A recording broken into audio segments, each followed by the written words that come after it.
સમગ્ર સૌરાષ્ટ્રમાં doctor Kalam innovative school Amreli ખાતે ડ્રોન અને રોબોટિક્સ પર 2 દિવસનો વર્કશોપ યોજાયો હતો। રેડ હોરાઇઝન કંપનીના 4 મેમ્બરો દ્વારા વિદ્યાર્થીઓને ટેકનિકલ માહિતી આપીને વિશેષ ટ્રેનિંગ આપવામાં આવી। આ 2 દિવસ દરમિયાન 80 વિદ્યાર્થીઓએ આ વર્કશોપનો લાભ લીધો। વિદ્યાર્થીઓ દ્વારા અલગ અલગ પ્રકારના રોબોટ અને ડ્રોન જાતે તૈયાર કરવામાં આવ્યા હતા। વિદ્યાર્થીઓ ટેકનોલોજીની પરિચિત થાય અને વિદ્યાર્થીઓમાં વિશેષ ટેકનિકલ સ્કિલ ડેવલપ થાય તેવા હેતુથી ડોક્ટર કલામ ઇનોવેટિવ સ્કૂલ દ્વારા આ વર્કશોપનું આયોજન કરવામાં આવ્યું હતું।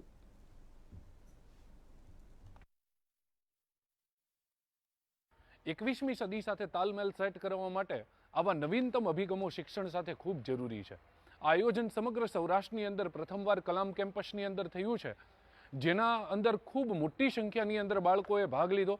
પોતાની જાતે એમણે ડ્રોન અને રોબોટ્સ તૈયાર કર્યા, જે આકાશની અંદર એમણે ઉડાન પણ ભરી। કલામ સાહેબની પરિકલ્પનાને સાકાર કરવા માટેનો આના કરતાં વધારે સુંદર અભિગમ શું હોઈ શકે।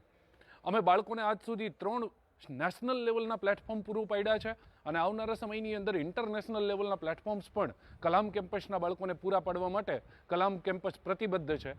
આ પ્રોજેક્ટ છે તેનું નામ રોબોટિક આર્મ છે।